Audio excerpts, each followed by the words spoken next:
Numbers chapter 31. Campaign against the Midianites. The Lord said to Moses, "Avenge the Israelites on the Midianites, and then you will be gathered to your people."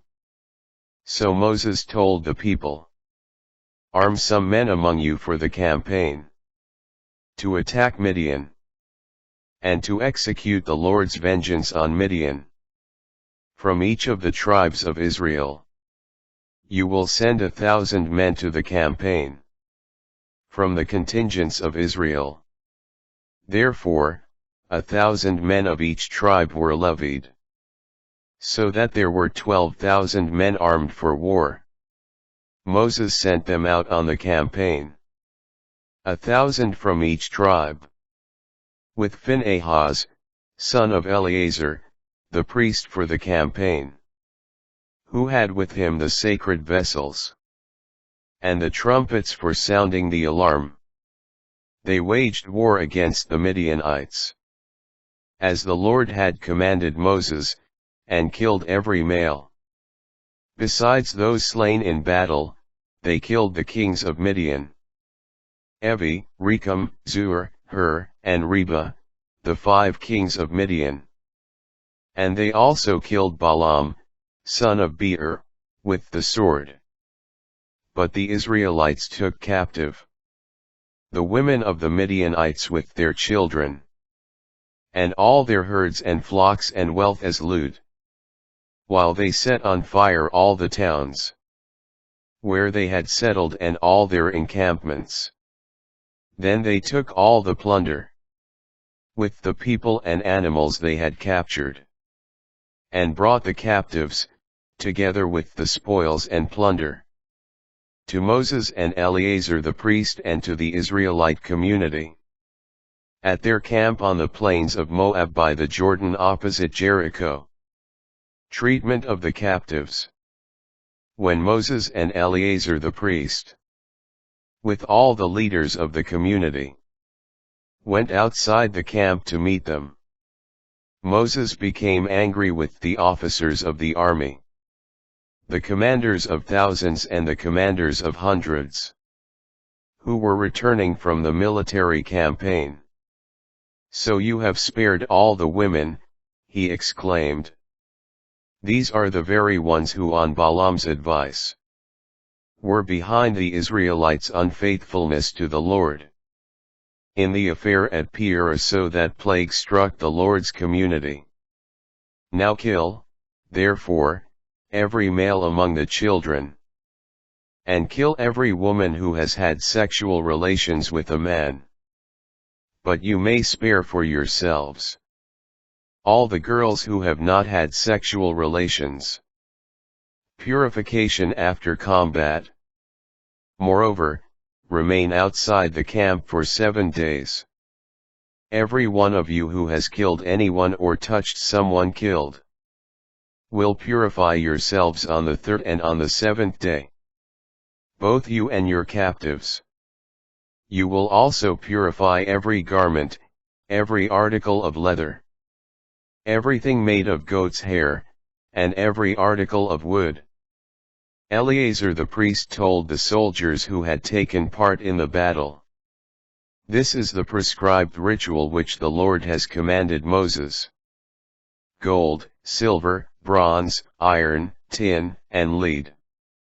Whatever can stand fire you shall put into the fire, that it may become clean. However, it must also be purified with water of purification. But whatever cannot stand fire you must put into the water. On the 7th day you will wash your garments, and then you will again be clean. After that you may enter the camp." Division of the spoils. The Lord said to Moses, with the help of Eleazar the priest, and of the heads of the ancestral houses of the community, "Inventory all the spoils captured, human being and beast alike. Then divide the spoils between the warriors who went on the campaign and the whole community. You will levy a tax for the Lord. on the soldiers who went on the campaign.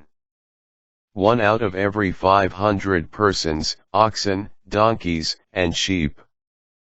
From their half you will take it, and give it to Eleazar the priest as a contribution to the Lord. From the Israelites half you will take 1 captive.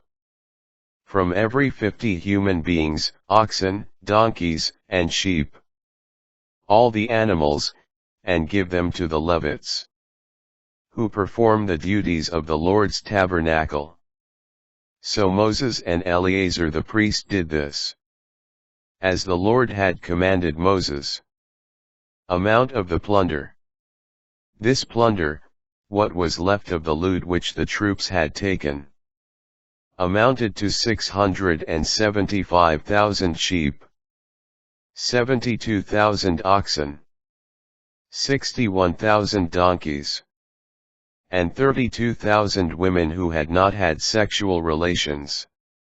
The half share that fell to those who had gone out on the campaign was in number 337,500 sheep, of which 675 fell as tax to the Lord, 36,000 oxen, of which 72 fell as tax to the Lord, 30,500 donkeys, of which 61 fell as tax to the Lord, and 16,000 persons, of whom 32 persons fell as tax to the Lord. Moses gave the taxes contributed to the Lord to Eleazar the priest, exactly as the Lord had commanded Moses. As for the Israelites' half, which Moses had taken from the men who had fought, the community's half was 337,500 sheep, 36,000 oxen, 30,500 donkeys, and 16,000 persons. From the Israelites' half, Moses took 1 captive from every 50, from human being and beast alike, and gave them to the Levites, who performed the duties of the Lord's tabernacle, exactly as the Lord had commanded Moses. Gifts of the officers.